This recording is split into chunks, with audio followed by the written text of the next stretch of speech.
नमस्कार, मेरा नाम विद्यानिधि है और लगभग 8 वर्षों से मैं ज्योतिष शास्त्र पढ़ रहा हूँ और लोगों की सहायता ज्योतिष शास्त्र से करने का प्रयास कर रहा हूँ।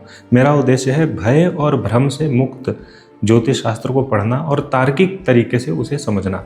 तो अगर आप भ्रम से और भय से मुक्त होकर के तार्किक तरीके से ज्योतिष शास्त्र सीखना समझना चाहते हैं तो इस चैनल को ज़रूर फॉलो करिए और अपने सजेशंस कमेंट बॉक्स में बताइए। धन्यवाद।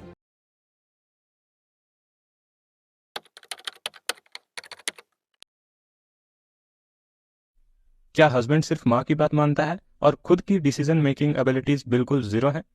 सो this is day 1 of how to choose the best partner. जब किसी जातक की कुंडली में सूर्य और चंद्रमा दोनों तुला राशि में हो, यानी सूर्य नीच के हो और शुक्र स्व राशि में और मंगल उच्च के हो, तो ऐसे में जातक 90% टाइम्स केवल माता की बात को मानता है और उम्मीद करता है कि उनकी पत्नी भी ऐसा ही करे। और जब गुस्सा आता है तो वो अग्रेशन इन लॉज पे ही निकलता है या फिर वाइफ पे। तो try to avoid these kind of men if you want to find a good partner.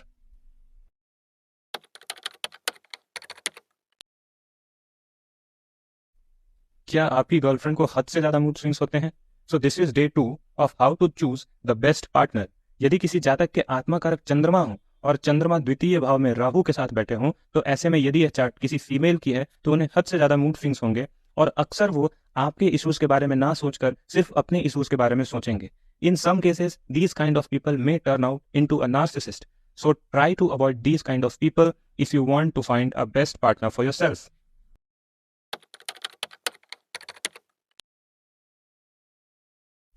क्या आप शादी के बाद लगातार झगड़ों से बचना चाहते हैं? तो ध्यान दीजिए, this is day 3 of how to choose the best partner for yourself. यदि मेल की कुंडली में उच्च के चंद्रमा राहु के साथ बैठे और फीमेल की कुंडली में उच्च के मंगल केतु के साथ बैठे, तो ये कॉम्बिनेशन हमेशा लगातार झगड़े करने वाला होगा। भले ही इनके गुण मिलते हों, फिर भी ये लोग डेली बेसिस पर झगड़े करेंगे। तो try to avoid these kind of partners जिनके मंगल उच्च के होकर केतु के साथ या चंद्रमा उच्च के होकर राहु के साथ बैठ रहे हों।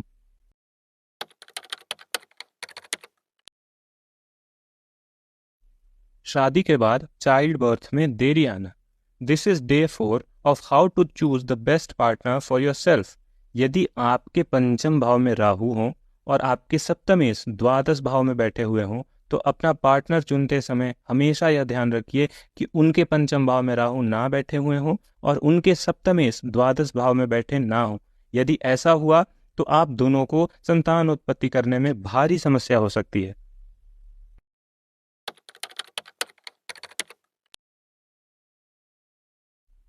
Living separately even after marriage.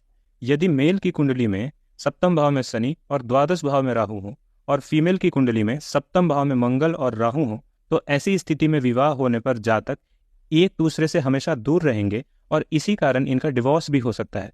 इस केस में यहाँ पर मेल विदेश जा सकता है और फीमेल को इसी देश में रहना होगा, जिसके कारण अल्टीमेटली इनका डिवोर्स हो सकता है। इसीलिए गुण मिलने के बाद भी इनका विवाह करना उत्तम नहीं होगा।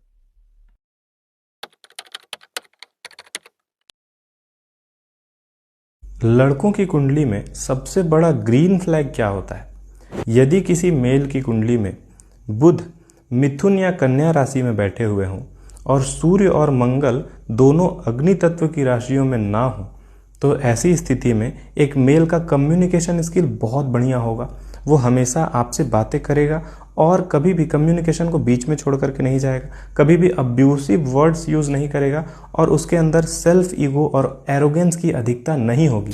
तो यदि आप किसी भी मेल से विवाह करना चाह रही हैं या एक रिलेशनशिप में आना चाहती हैं और उनकी कुंडली में ये दोनों योग हैं, तो आप बहुत ही ज़्यादा पॉजिटिवली आगे बढ़ सकती हैं और निश्चिंत रह करके इनके साथ एक लंबा लाइफ प्लान कर सकती हैं। धन्यवाद।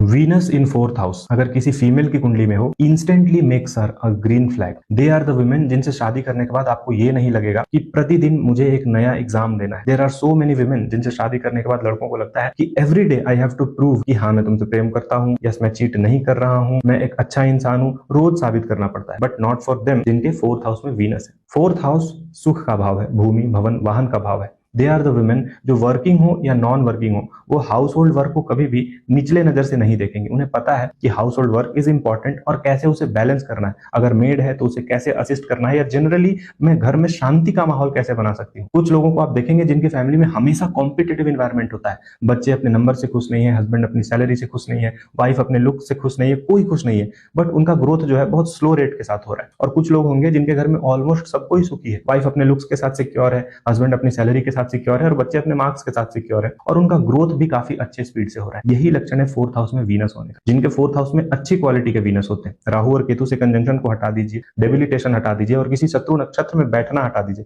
अराउंड 5 to 6% फीमेल्स आपको ऐसे मिलेंगे जिनके गुड क्वालिटी के वीनस फोर्थ हाउस में बैठे हुए हैं। अब उनके घर में जाकर के सिर्फ आपको इतना समझ में आ जाएगा कि सुख और शांति कैसा महसूस होता है। तो this is one of the most underrated green flags in a females chart. तो आपके वीनस किस पोजीशन में है कमेंट बॉक्स में बताएं, और नेक्स्ट वीडियो फीमेल्स के रेड फ्लैग के ऊपर बनाऊं या मेल के ग्रीन फ्लैग के ऊपर, ये बताएं। धन्यवाद।